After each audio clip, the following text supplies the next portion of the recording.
He promised me everything, and now I have nothing. When Robert Hayes died, his family cried, held each other, and promised to protect everything he left behind. But 30 days later, his wife was thrown out of her own home. His bank accounts were empty, and his entire life's work belonged to someone else, not a stranger, not a criminal, but his own brother.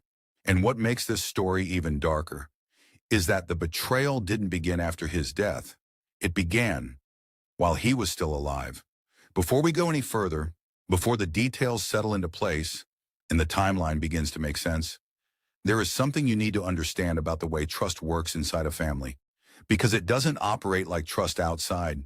It isn't cautious or guarded. It's assumed. It's inherited. It grows quietly over years without being tested. And that is exactly what makes it so powerful and, in moments like this, Humwa is so dangerous, because when that kind of trust is placed in the wrong hands, the damage doesn't happen all at once. It happens slowly in ways that feel normal at the time, until one day the outcome is so complete that there is nothing left to question except how it was allowed to happen at all. Before we dive deeper, let us know in the comments where you're watching from.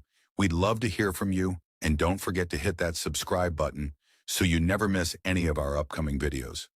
Robert Hayes built his life in a way that made sense to people who believed in structure, consistency, and effort. He didn't inherit wealth. He created it, step by step, decision by decision, turning small opportunities into something stable enough to support not just his immediate household, but extended responsibilities as well. And over time, that stability became the foundation of everything around him: the house, the business, the routines, the expectations, and most importantly, the belief that everything was under control, that nothing significant could shift without his awareness. And that belief extended to the people he allowed into that structure, especially his younger brother Mark, who had been part of his life long before the business existed.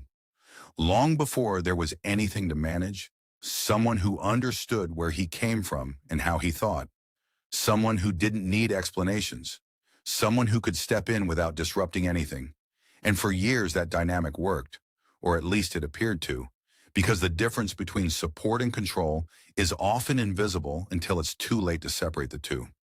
Linda Hayes saw Robert in a different way, not as the man who built something from nothing, but as the person who shared that life with her, the one who made decisions with her, who spoke about the future in terms of we rather than I. And that perspective shaped her understanding of everything they owned, because to her it wasn't just assets or accounts. It was time, effort, shared experience, and trust. And while she was not involved in every detail of the business, she understood enough to know that Robert did not make sudden changes. He did not restructure things without discussion, and he did not leave important matters unclear, which is why when the documents surfaced after his death, when the distribution of everything they had built together appeared different from what she expected, the confusion was not just legal, it was personal, because it suggested that decisions had been made without her knowledge, decisions that did not reflect the man she knew, and that disconnect became the starting point for everything that followed. Mark Hayes had always been present in a way that felt natural. He didn't demand attention. He didn't position himself as central. He simply remained close enough to be involved when needed.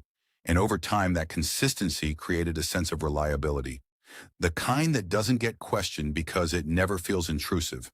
And as Robert's responsibilities grew, as the business expanded and the number of decisions increased, Mark's role evolved quietly, from occasional assistance to regular involvement, from observing to participating, from participating to influencing.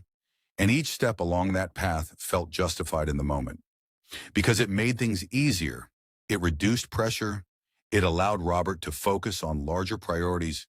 And by the time anyone might have noticed how much access Mark actually had, it had already become an accepted part of the structure, something that no longer stood out because it had been normalized through repetition. In the months leading up to Robert's death, there were changes that seemed small at first, adjustments in routine, shifts in how certain decisions were handled, moments where Robert deferred to Mark more quickly than he used to.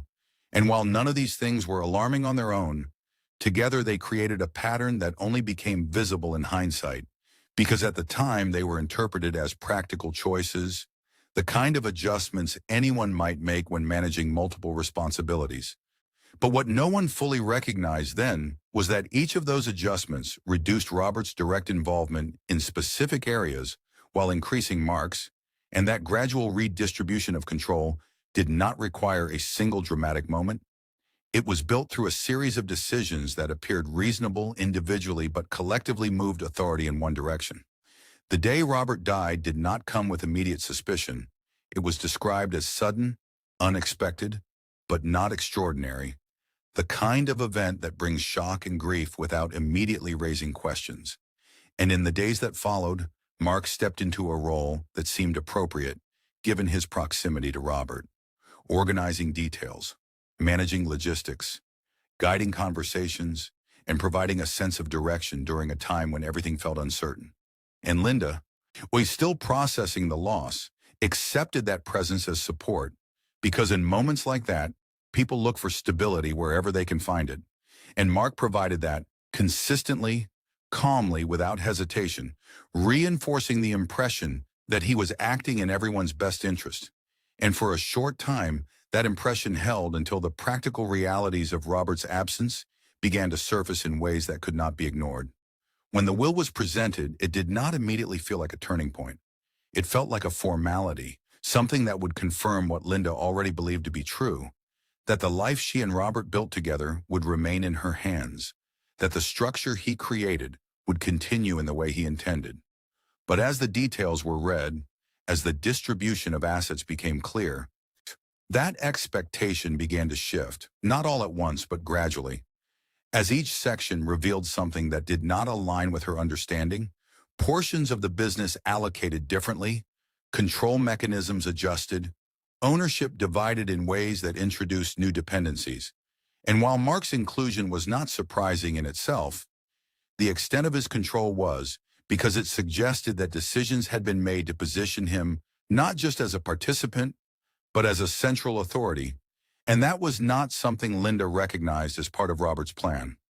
The initial reaction was confusion rather than confrontation, because when something contradicts your understanding so completely, the first instinct is to assume there has been a mistake, a misinterpretation, a missing piece of information that will eventually clarify everything. But as Linda began to review the documents more closely, as she looked beyond the summaries and into the specifics, that hope began to fade, because the details were consistent, the signatures appeared valid, the dates aligned, and the structure, while unexpected, was internally coherent, which meant that if this was not a mistake, then it was intentional, and if it was intentional, then it raised a question that was far more difficult to answer. Why would Robert make these decisions without discussing them with her? And under what circumstances did those decisions take place?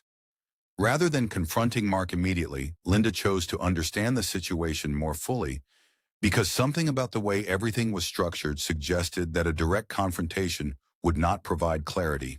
It would only lead to denial or deflection. And what she needed at that point was not an explanation, but evidence, something that could either confirm her fears or disprove them entirely.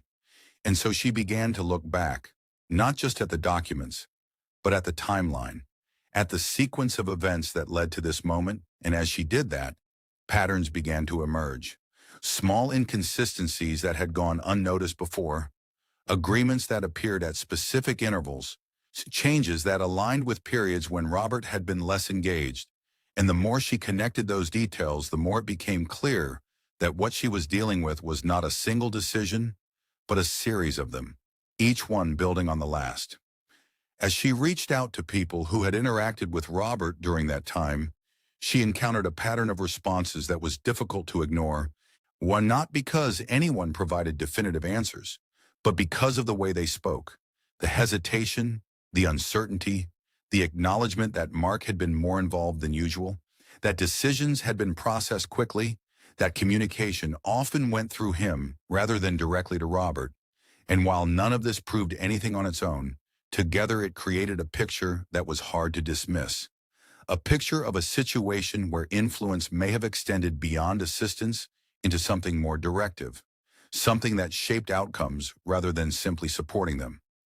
Mark, on the other hand, maintained a consistent position that everything had been handled appropriately, that Robert had made his decisions willingly, that the documentation reflected his intentions accurately, and from a legal perspective, that position was difficult to challenge because the framework supported it, the signatures were present, the processes appeared to have been followed, and without clear evidence of wrongdoing, the assumption of validity remained intact, which meant that Linda's concerns, while emotionally compelling, needed to be translated into something concrete, something that could be presented and examined within the structure of the law. This is where the situation shifted from personal conflict to formal dispute, because once legal professionals became involved, the focus moved from what felt wrong to what could be demonstrated, from intuition to analysis, from memory to documentation. And as specialists began to review the material, new questions emerged, not just about what had been done, but about how it had been done.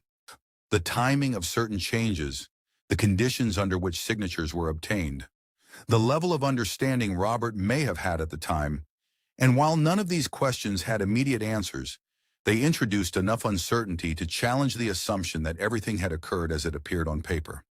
One of the most significant developments came from the examination of financial patterns, not individual transactions, but the broader movement of control, the way authority shifted over time, the way certain accounts became centralized, the way decision-making gradually concentrated in fewer hands, and when viewed as a whole, this pattern suggested coordination, not necessarily illegal in itself, but intentional, structured, and aligned with a specific outcome.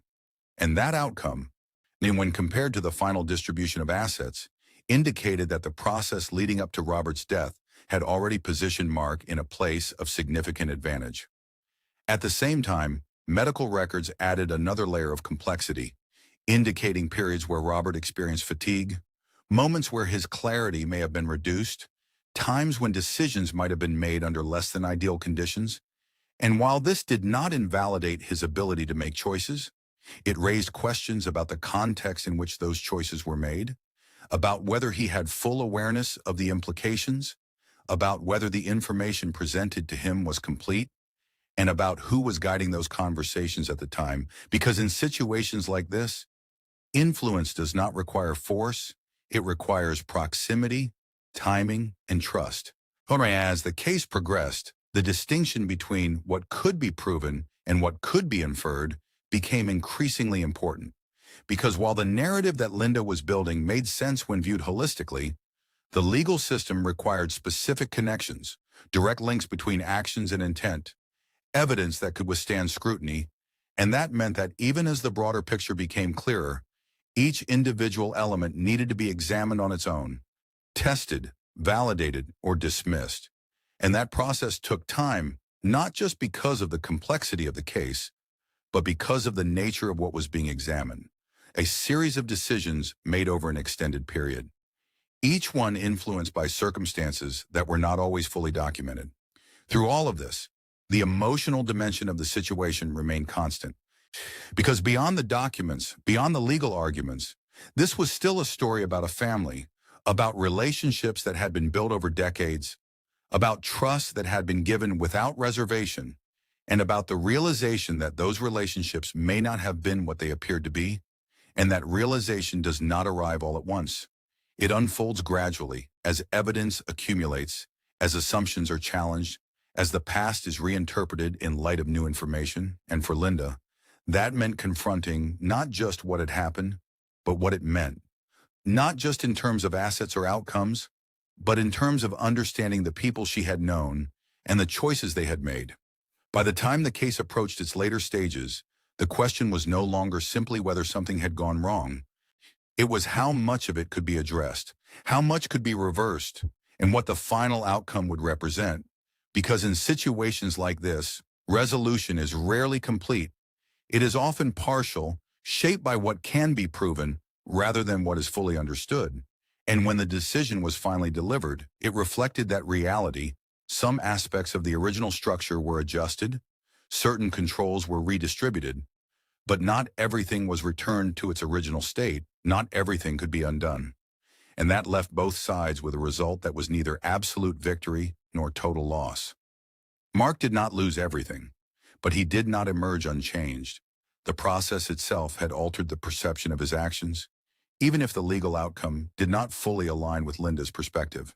And Linda, while recovering some of what she had lost, was left with a deeper understanding of how those losses had occurred. An understanding that extended beyond the specifics of the case into something more fundamental about trust, about the assumptions people make when they believe they are safe, and about the ways in which those assumptions can be used against them over time. In the end, the story of Robert Hayes did not conclude with a single moment of clarity. It concluded with a recognition that the most significant events in this case did not happen after his death. They happened before it, in the quiet decisions, the gradual shifts, the moments that seemed ordinary when they occurred, and only became meaningful when viewed together. And that is what makes this story difficult to simplify, because it is not about one action or one choice. It is about a sequence, a progression that moved steadily toward a result that, once reached, could not be easily reversed. And that progression did not rely on secrecy in the traditional sense. It relied on familiarity, on routine, on the assumption that what is known does not need to be questioned. So when you look at everything that happened, when you consider the timeline, the decisions, the relationships, the outcomes, the question that remains is not just what went wrong, but how early it started. How many moments along the way could have been interpreted differently, and whether, if those moments had been recognized for what they were, the outcome would have changed, or whether the structure that allowed it to happen was already too deeply established to be altered by awareness alone. Because sometimes the most significant turning points are not the ones that stand out. They are the ones that pass quietly, without resistance, until their impact becomes impossible to ignore. As the case moved closer to its final stages, the pace did not accelerate in the way people expect from stories like this. There was no sudden rush of clarity, no single moment where everything became undeniable. Instead, there was a slow tightening of focus, a narrowing of possibilities as each piece of evidence was examined again and again, not for what it showed on its own, but for how it connected to everything else. And this is where the weight of time began to matter, because the longer something takes to unfold, the more it forces you to sit with uncertainty, to question not just the outcome, but every step that led there. And for Linda, that meant revisiting conversations she had already replayed countless times, looking for details she might have missed, tones she might have misunderstood, pauses that now felt significant in ways they never had before. And as she did that, a realization began to take shape.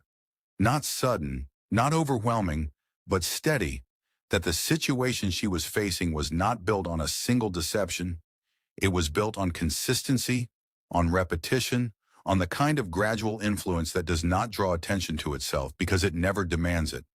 There were records that had already been reviewed, statements that had already been taken, but now they were being considered in a different light, not as isolated pieces of information, but as parts of a sequence.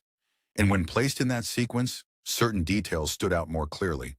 In moments where Mark's involvement increased at key points, decisions that aligned too closely with changes in Robert's condition, communications that seemed to bypass direct confirmation, and while none of this could be reduced to a simple explanation, it created a framework that suggested intention, not in a way that could be easily proven, but in a way that could be understood.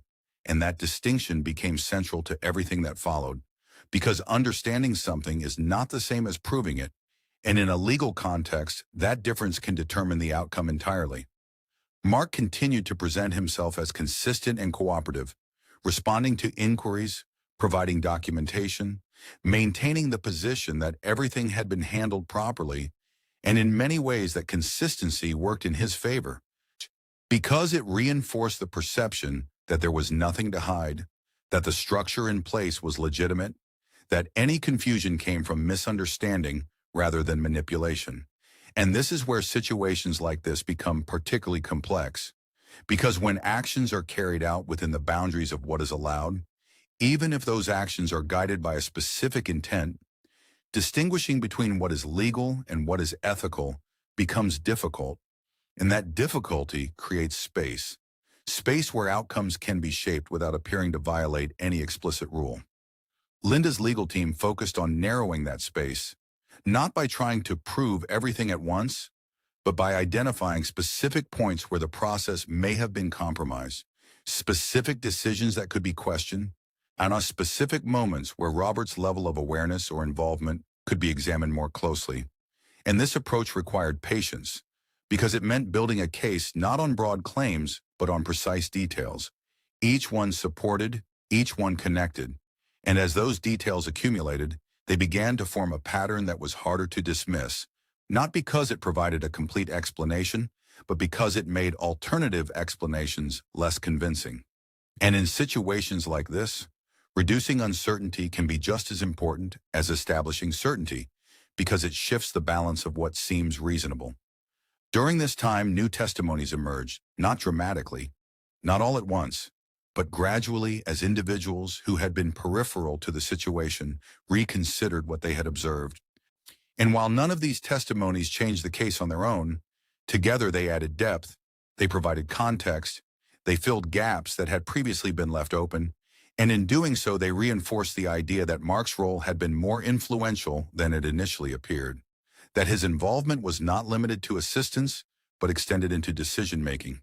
And that extension, while not necessarily improper in isolation, became significant when viewed alongside the timing and outcome of the changes that had taken place. At the same time, there were elements of the case that remained unresolved, questions that could not be answered definitively, aspects of Robert's final months that were documented but not fully understood. And this uncertainty became part of the story as well, because it highlighted the limits of what could be known, the boundaries of what evidence could reveal, and the reality that not every detail of a situation like this can be reconstructed with complete accuracy. And that reality does not make the situation less serious. It makes it more complex because it forces decisions to be made in the presence of ambiguity. And those decisions carry consequences that extend beyond the immediate outcome. As the proceedings approached their conclusion, both sides had established their positions clearly. Linda's case centered on the idea that the changes leading up to Robert's death were influenced in ways that compromised his intentions, while Mark's defense maintained that every decision reflected Robert's choices, made with full understanding and proper documentation. And between those positions lay the evidence, interpreted, challenged, reinterpreted, and ultimately evaluated within a framework that prioritizes what can be demonstrated over what can be suggested. And that evaluation did not produce a simple answer. It produced a measured one, an outcome that acknowledged certain irregularities while upholding the validity of other elements, a resolution that adjusted the balance without fully reversing it. When the decision was delivered, it did not bring closure in the way people often expect. There was no sense that everything had been resolved, no feeling that the situation had been corrected completely. Instead, there was a recognition that some aspects had been addressed while others remained as they were, and that recognition carried its own weight, because it meant accepting that the outcome was not a restoration of what had been lost, but a redefinition of what remained. And for Linda, that required a shift in perspective, from trying to return to the past to understanding the present, from focusing on what should have happened to dealing with what did happen. And that shift is not easy. It does not happen quickly, but it is necessary when the circumstances cannot be changed entirely. Mark's position after the decision was different, not in terms of what he held, but in terms of how it was perceived. Because even without a complete reversal, the process itself had altered the narrative. It had introduced doubt. It had raised questions. It had created a record that could not be ignored. And that record became part of the outcome as well. Because in situations like this, perception does not replace legality, but it does influence how actions are understood, how they are remembered, and how they are judged over time. And while that may not change the immediate result, it shapes the broader context in which that result exists. The aftermath of the case did not bring the family back together. It did not restore relationships or rebuild trust, because those things are not governed by legal decisions. They are shaped by experience, by interpretation, by the accumulation of events that redefine how people see each other. And once that shift occurs, it is difficult to reverse because it is based not just on what happened, but on what it revealed. And what this situation revealed was not limited to a single action or a single choice. It extended into the structure of the relationships themselves, and into the assumptions that had been made, into the belief that familiarity equates to safety, and that belief, once challenged, does not return in the same form. Linda's understanding of the situation continued to evolve even after the case concluded, not because new evidence emerged, but because reflection provided a different kind of clarity, the kind that comes from distance, from the ability to look back without the immediate pressure of decision-making. And as she did that, the sequence of events became more defined, not in terms of individual details, but in terms of overall direction. The way control had shifted gradually, the way access had been expanded, the way influence had been applied without appearing forceful, and that understanding, while it did not change the outcome, provided a sense of resolution that the legal process could not, because it answered a different question, not just what happened, but how it happened. And that distinction matters when trying to make sense of something that does not fit within a single explanation.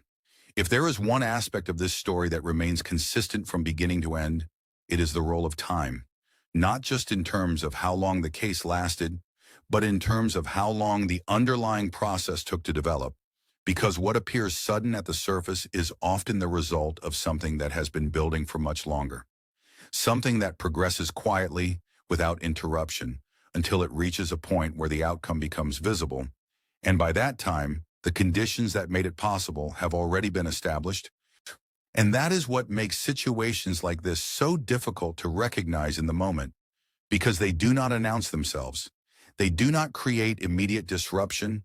They integrate into what already exists, and in doing so, they avoid the kind of attention that might have altered their course. Robert Hayes did not see the full extent of what was happening, or if he did not have the opportunity to address it in a way that changed the outcome.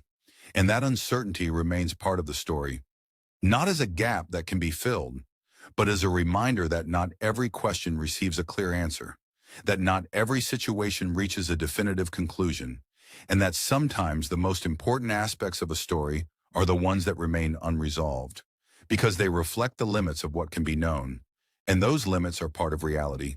She did not an exception to it. In the end, what happened to Robert Hayes is not defined by a single event.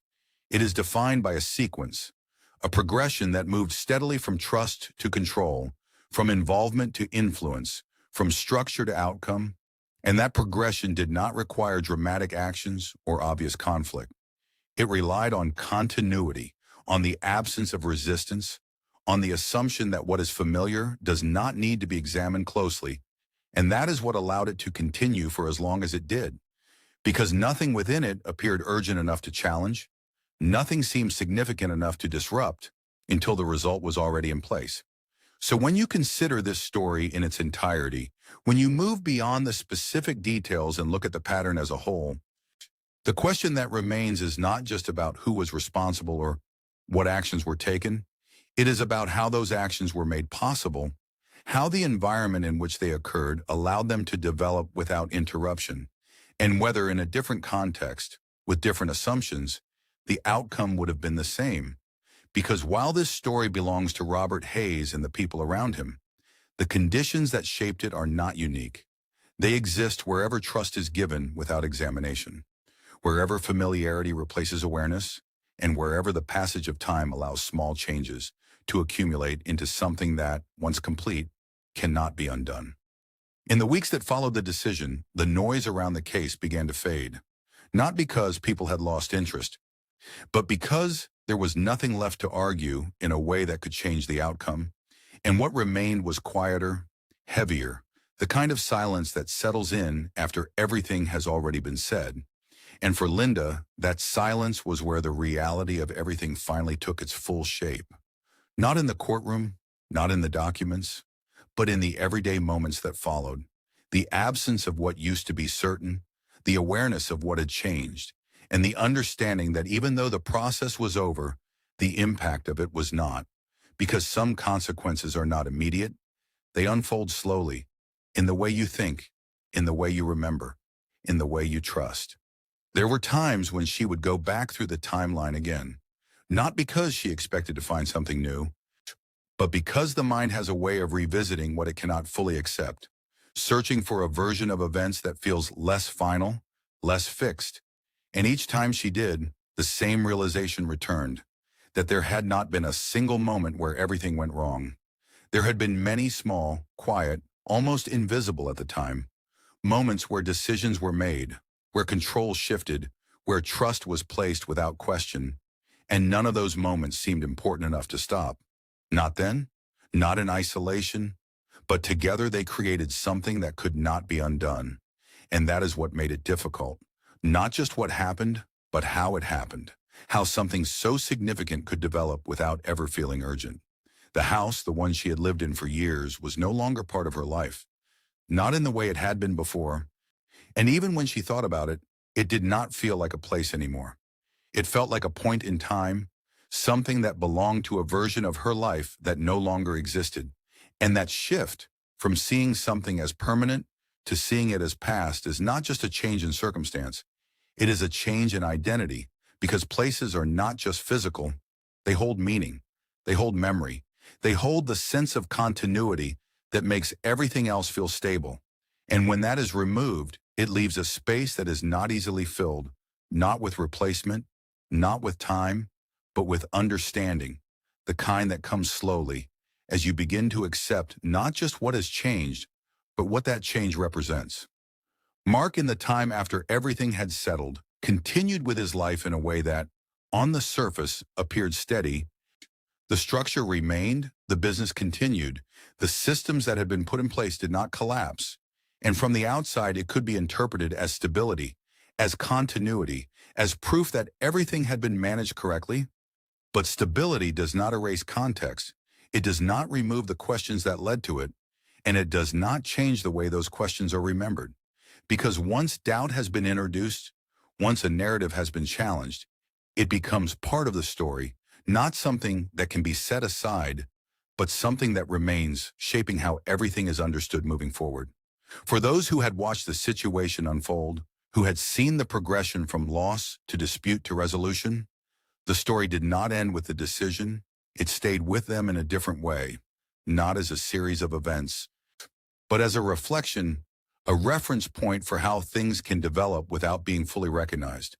And that is often how stories like this continue, not through new developments, but through the way they influence how people think about similar situations, how they interpret trust, how they approach decisions that involve shared control. Because once you have seen how something can happen, you do not look at it the same way again. And this is where the story returns to where it began, not in terms of time, but in terms of meaning. Because when Robert Hayes died, what people saw was an ending, a moment that closed one chapter and led into another. But what they did not see was everything that had already been set in motion before that moment arrived. Everything that had already shaped the outcome in ways that were not visible at the time. And that is what changes the way the beginning is understood, because it is no longer just the start of what happened after his death. It is the point where the result of everything before it became unavoidable. When you think back to that first moment, to the image of a family standing together, grieving, promising to protect what had been left behind, it feels different now, not because the moment itself has changed, but because the context around it has. Because you now know that what they were promising to protect had already been redefined, that the control they believed was still intact had already shifted, and that the person standing closest, the one who appeared most involved, was not stepping into something new, but continuing something that had already been in progress. And that realization does not just change how you see that moment, it changes how you see everything that followed it.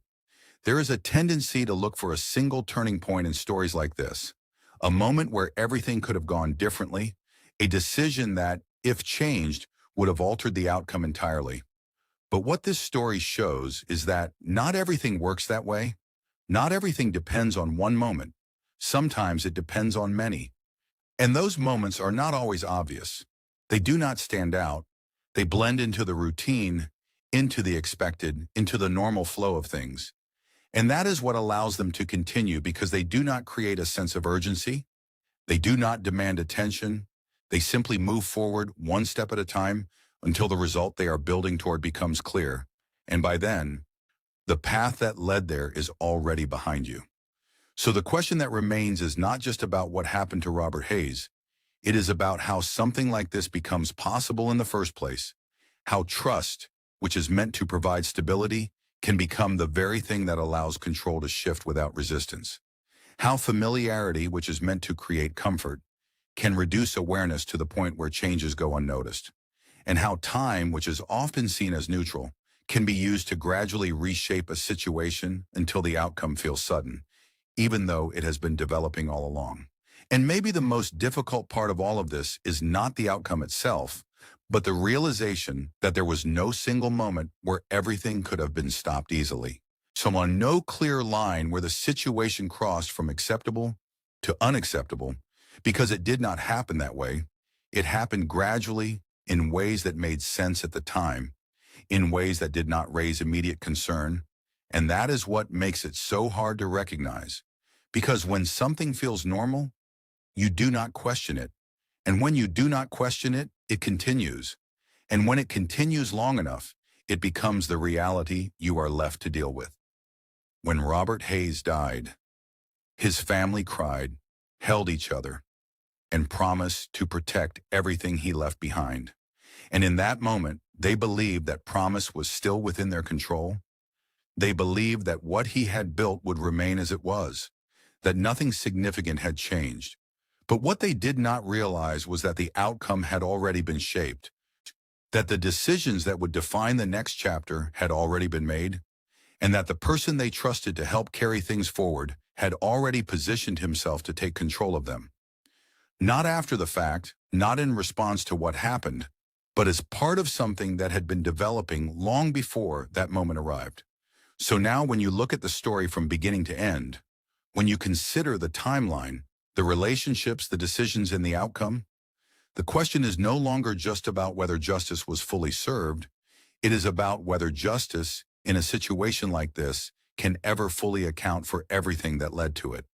Whether a final decision can truly reflect the complexity of what happened over time, and whether the absence of a complete reversal means the situation was resolved, or simply concluded within the limits of what could be proven. And maybe the question that matters most is the one that does not belong to Robert Hayes, or Linda, or Mark, but to anyone listening to this story now, because situations like this do not begin with conflict. They begin with trust. They begin with familiarity. They begin with the belief that the people closest to you will act in ways that protect what you have built. And that belief is not wrong, but it is not guaranteed either. And understanding that difference is what determines how you approach the decisions that shape your own life, how you define control, how you distribute it, and how closely you pay attention to the small changes that, over time, can lead to something much larger than they appear to be at the moment they happen. Because in the end, the story of Robert Hayes is not just about what was lost. It is about how it was lost, and more importantly, how early that process began, long before anyone thought to question it, long before anyone imagined that the person standing closest could also be the one quietly changing everything. And once you understand that, once you see how it unfolded, the final question is no longer about them. It is about you, about what you would notice, what you would question, and whether, if you were placed in the same position, you would see it in time or only after the outcome had already been decided.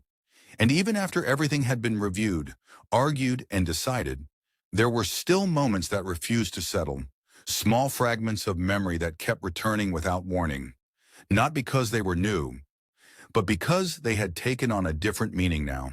And Linda found herself revisiting them in quiet moments, not searching for answers anymore, but trying to understand how something so gradual could feel so complete in the end, how a series of decisions that never seemed urgent could lead to an outcome that changed everything. And as she did that, one detail began to stand out more than the others, not because it was dramatic, but because it was consistent. The way Mark had always been present at key moments, not in a way that demanded attention, but in a way that made his involvement feel necessary.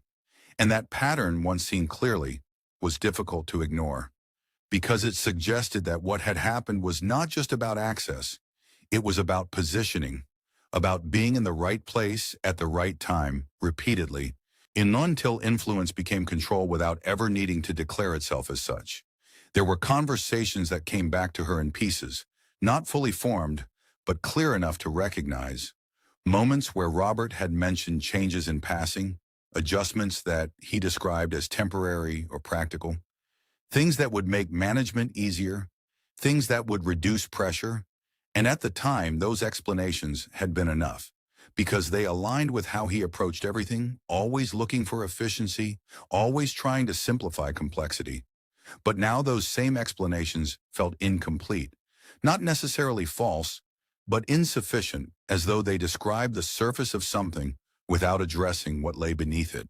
And that realization added another layer to the timeline, because it suggested that even when changes were acknowledged, they were not fully understood, not in terms of their long-term impact, not in terms of how they would interact with each other over time.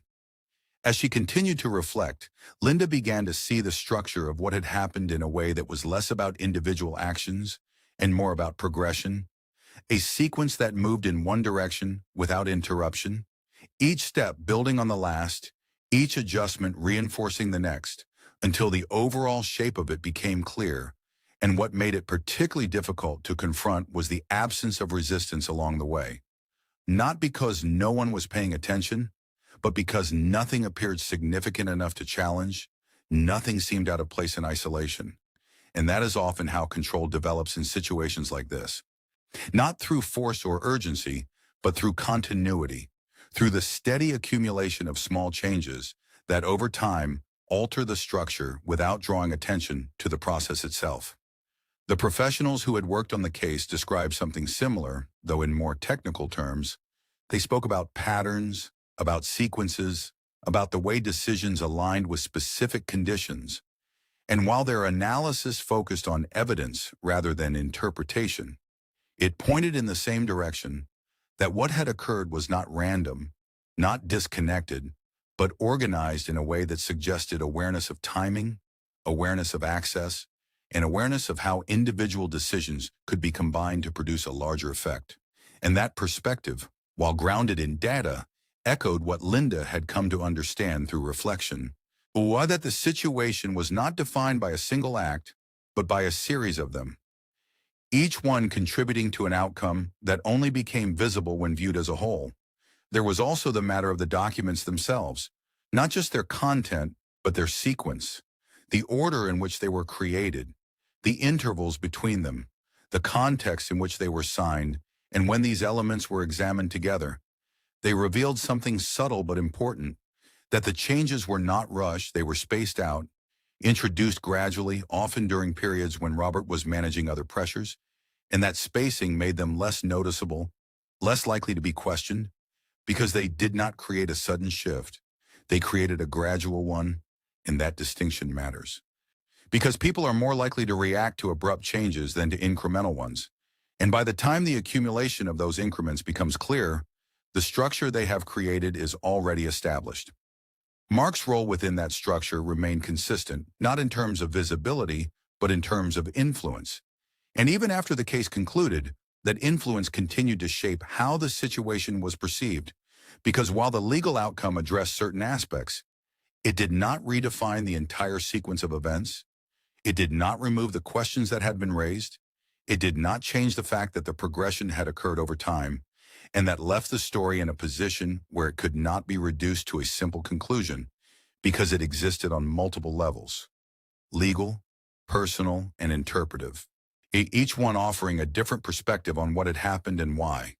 For Linda, moving forward did not mean forgetting, it meant integrating, finding a way to carry the understanding of what had happened without allowing it to define everything that came after. And that process was not immediate. It required time, not just to adjust to the changes in her circumstances, but to adjust to the changes in how she viewed the past. Because once you see something differently, you cannot return to seeing it the same way again. And that shift affects more than just one situation. It influences how you approach future decisions, how you evaluate trust, how you respond to familiarity, because the assumptions that once felt secure have been replaced by an awareness that they are not absolute. There were still unanswered questions, shorn details that could not be confirmed, moments that remained open to interpretation.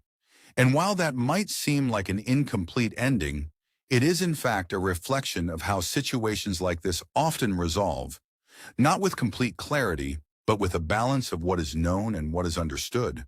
And that balance does not diminish the significance of what happened. It highlights the complexity of it, because not everything can be reduced to a definitive explanation. Not every sequence can be traced back to a single cause, and recognizing that is part of understanding the story as it is, rather than as we might prefer it to be. When you consider everything that took place, from the earliest changes to the final outcome, the most striking aspect is not any individual event, but the continuity between them. The way each step connected to the next without interruption, the way the progression maintained its direction even as circumstances changed, and that continuity is what ultimately made the outcome possible, because it allowed the process to move forward without drawing the kind of attention that might have altered it. And that is something that extends beyond this specific story.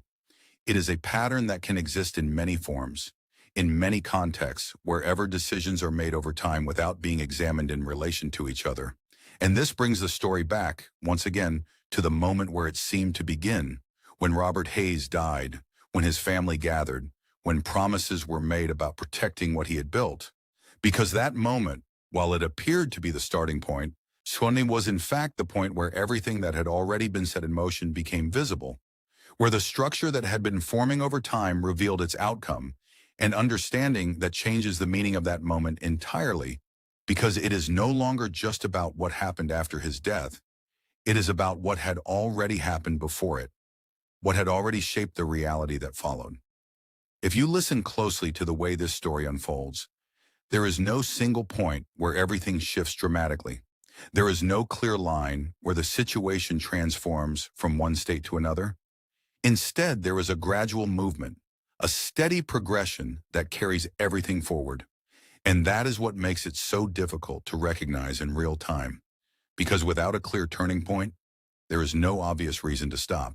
No moment that demands immediate attention. And without that, the process continues, building on itself until the outcome it has been moving toward becomes unavoidable. So the final question is not just about what happened to Robert Hayes, or how his estate was divided, or what decisions were made in the months leading up to his death. It is about how those decisions were allowed to accumulate without being fully understood, how the structure that supported them remained unchallenged, and how the trust that made everything possible also made everything vulnerable. Because in situations like this, the same factors that create stability can also create opportunity. And the difference between the two is not always clear until it is too late to change it. And as you step back from the details, from the names, from the specific circumstances, what remains is a pattern, one that does not belong to a single person or a single family, but one that can exist anywhere trust is given without being examined, anywhere familiarity reduces awareness, anywhere time allows small changes to build into something larger. And that pattern does not rely on secrecy in the traditional sense. It relies on acceptance, on the assumption that what is happening is normal, that what is changing is not significant enough to question, and that assumption, once established, creates the conditions for everything that follows. When Robert Hayes died, his family cried, held each other, and promised to protect everything he left behind. And now, having seen the full sequence of events, that moment carries a different weight, because it represents not just an ending, but a realization that what they believed they were protecting had already been altered, that the control they thought remained intact had already shifted, and that the outcome they would face in the weeks that followed was not a reaction to his death, but the result of a process that had been unfolding long before that moment arrived. So as this story comes to its close, the question it leaves behind is not one that can be answered by looking at a single detail or a single decision. It is one that requires looking at the pattern as a whole, at the way time, trust, and access interact to shape outcomes, and whether, if placed in a similar situation, You would recognize that pattern while it is still forming or only after it has already reached its conclusion, because by the time the result becomes clear, the process that created it is already complete. And understanding that is what turns this story from something that happened to someone else into something that asks you to consider how you see the structures in your own life, how you define control, how you share it, and how closely you pay attention to the small changes that, over time, can become something far greater than they appear to be in the moment.